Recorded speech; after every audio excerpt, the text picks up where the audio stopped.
जसले चुनौती दिए उनीहरूको के अभिगत भएको छ भने आज म तपाईँहरू समक्ष भाषण गर्नको लागि चुनावी सभाको लागि आएको होइन। म विभिन्न ठाउँमा जाँदैछु, म तपाईँलाई धन्यवाद दिन आएको।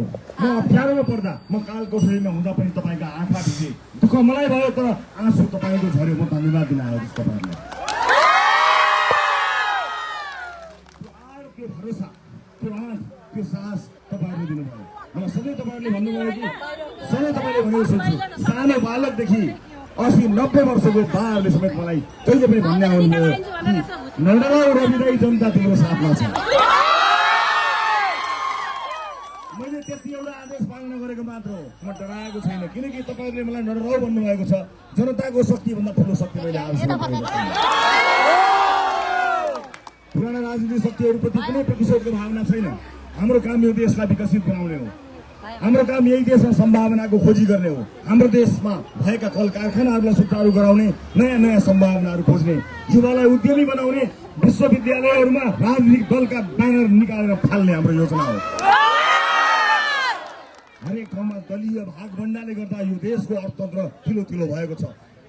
देवभूमि यति ठुलो सम्भावना भएको यो देश अहिले केटाकेटी हुर्किएर छोड्ने देश बनेको छ। हामीले यसलाई सम्भावनाको खानीको रूपमा अगाडि बढाउनु पर्नेछ। राम्रा नीतिहरू ल्याएर, संसदमा राम्रा सांसदहरू लगेर हामीले जनताका लागि कानुन लेख्नुपर्नेछ। त्यसकारणले यसभन्दा अगाडि पनि हामीले भनेका थियौँ कि मत नबाड्नुहोस्। मैले अघिल्लो निर्वाचनमा भनेको थिएँ, मलाई भनिएको थियो होइन समानुपातिकमा तपाईँलाई दिउँला, अप्रत्यक्षमा चाहिँ हेरौँला, या प्रत्यक्षमा तपाईँहरूलाई दिउँला, समानुपातिकमा हेरौँला भनेर भन्नुभएको थियो। मैले त्यतिखेर भनेको थिएँ। अहिले मसँग आएका साथीहरू तपाईँले देख्नु भएको छैन, हेर्दा देखिँदा अनुहारको रूपमा तपाईँले मलाई देख्नु भएको होला, तर 101 अब्बल साथीहरू छन् है संसदमा गएको थाहा पाउनुहुन्छ भनेको थिएँ। मलाई थोरै मात्र विश्वास गरियो, 21 जना साथीहरूलाई लिएर गयौँ, तर ती 21 जना साथीहरूले संसद हल्लाए। किनकि त्यहाँ 101 युवाहरू थिए, महिला दिदीबहिनीहरू थिए, जेन्जी पुस्ताका त 3 जना साथीहरू थिए, र उनीहरूले देशमा परिवर्तन हुन सक्छ भनेर राजनीतिमा आशा जगाए। खालि एउटा बजेट भाषण हेरेर बाँकी समय निदाउने संसदलाई जागरुक संसद बनाए राजसभाका 21 सांसदहरूले। 21मा 22औं हुन सक्थ्यो तपाईँले राजन गौतमलाई थोरै मत दिनुभएको भए कहीँ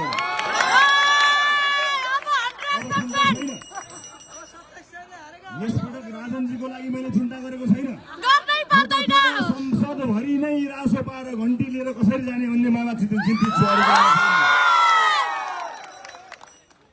म फेरि पनि यहाँलाई बताउन चाहन्छु, मलाई थाहा छ यहाँ आउनुभएका कयौँ तपाईँहरूका आफन्तहरू, छोराछोरीहरू विदेशमा हुनुहुन्छ। फलानु देशमा जान पाए हुन्थ्यो भनेर सपना बुनिरहनु भएको छ। जुन देशमा जाने सपना तपाईँका छोराछोरीले देखेका छन्, तब मात्र ठुलो भएको, तब मात्र हामीले हाम्रा छोराछोरीले जाने देश भनेको जतिखेर त्यस देशका नागरिकले सही नेतृत्व छाने, उनीहरूले भोट हाल्ने बेलामा हात कमाएनन्। उनीहरूले यसो भनेनन् कि मेरो बाउको पार्टी, मेरो बाजेको पार्टी, म गर्वैदेखि यो पार्टीको, म त सक्रिय सदस्य, म त निष्क्रिय सदस्य, म त्यस्तो। उनीहरूले भनेनन्। उनीहरूले सही नेतृत्व छाने। इतिहासले हामीलाई आज मौका दिएको छ। यो मौकाको सदुपयोग जनताले गर्न सकियो भने यसपटक इतिहास लेखिन्छ। इतिहास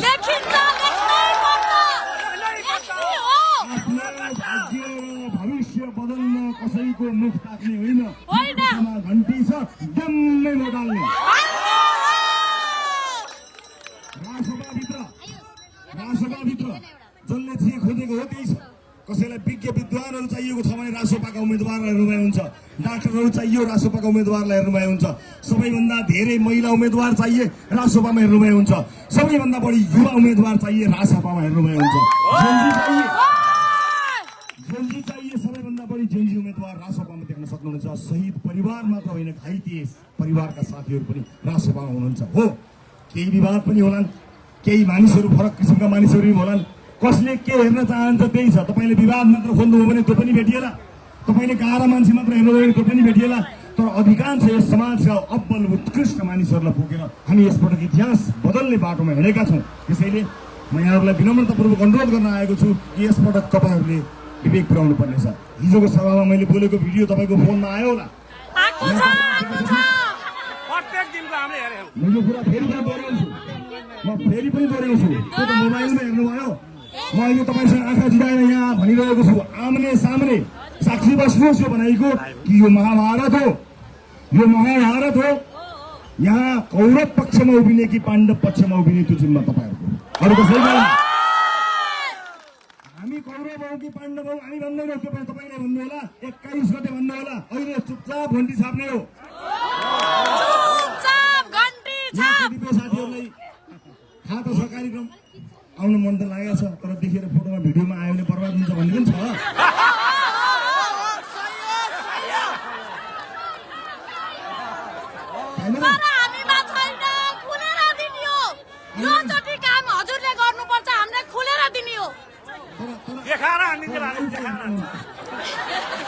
तपाईँलाई पनि नमस्कार मेरो मान्नुभएको छ र तपाईँले बच्चैदेखि आजसम्म बोक्दै आउनुभएको झन्डा पार्टीप्रति मेरो सम्मान छ, त्यो फेर्न पर्दैन। हजुर भोट मात्र फेर्ने हो,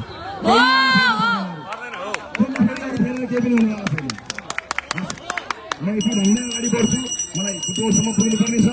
दुःख सुख हर बेलामा तपाईँहरूको साथमै छु, जुनसुकै अवस्थामा पनि तपाईँले साथ छोड्नु भएको छैन। मेरो व्यक्तिगत माग मुद्दा केही पनि छैन। तपाईँका माग मुद्दालाई देशको माग मुद्दा बनाएर अगाडि बढेको छु। जे पर्छ टार्ने जनता छन्, जनताको भर परेको छु, अरू कसैको मलाई भर छैन। मात्र जनताको अन्त्यमा खेर जाने छैन। हिजो दिएको मत र आज हाल्ने एउटा मत पनि खेर जाने छैन, खेर जाने छैन। शहीदको एक थोपो रगत खेर जाने छैन। देशका लागि पसिना बगाउने र विदेशमा सहित पसिना बगाइरहेका एक एक युवाको एक एक थोपो पसिना खेर जाने छैन। मेरा लागि र देशका लागि तपाईँहरूले झार्नु भएको आँसुको एक एक थोपा खेर जाने छैन।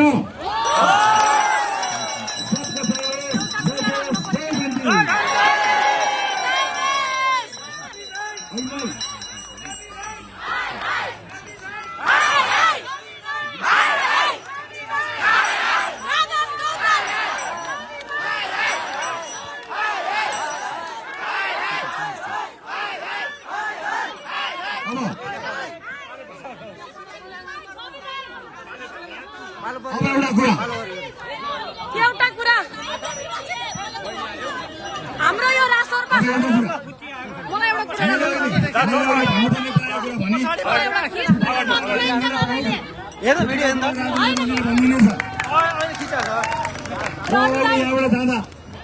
कुरा अब यहाँबाट म जाँदाखेरि एक दुईवटा कुरा सोध्न पाइएन होला, यसो फोटो खिच्नु पाए हुन्थ्यो, सानो एउटा टिकटक भाइनी बनाउनु पाए हुन्थ्यो छ नि, फोटो खिच्न मन छ नि। अनि त्यो मनभित्र भएको फोटो कसको त?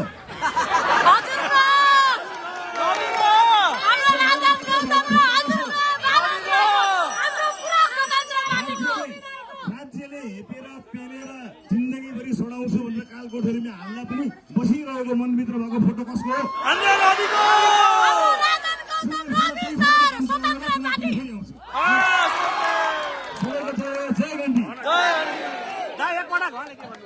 रवि सर, हाम्रो यो स्वतन्त्र पार्टीमा हाम्रो हिन्दू राष्ट्र छैन भनेर भन्ने कुरा सबैजनाहरूले भन्नुहुन्छ। मैले नबुझेको कुरा म एउटा बच्चालाई यो कुरा बुझाइदिनुहोस् र हाम्रो नियममा यो कुरा छैन रे।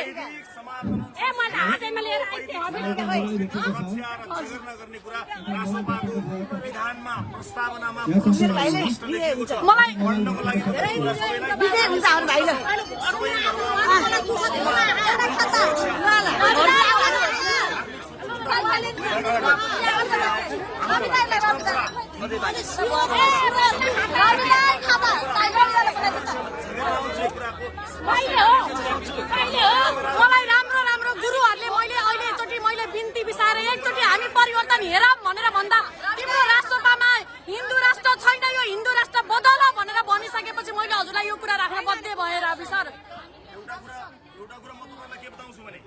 माइकमा भनिदिनु न यो कुरा, हाम्रो यो जनताहरू सबैजनालाई यो कुराको प्रश्न बताइदिनुहोस् न। सबैजना अनमोल हुनुहुन्छ।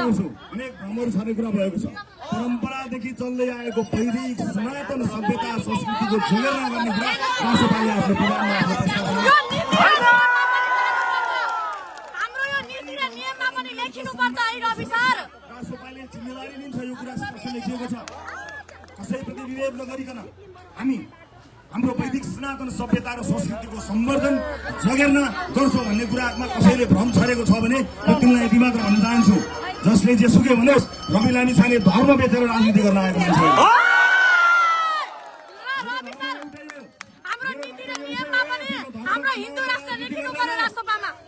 धर्मका नाममा राजनीति गर्न पाइँदैन।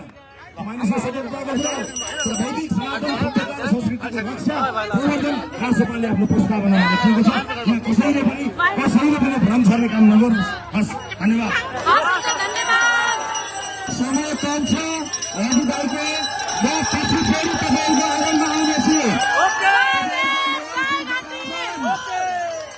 अहिले हामी धेरै ठाउँमा पुग्नु पर्नेछ।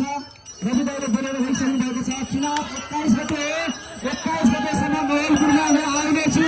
अहिलेलाई बिदा हुन्छु। नमस्ते, जय घन्टी। मोहनपुरमा रवि राजन दैतान।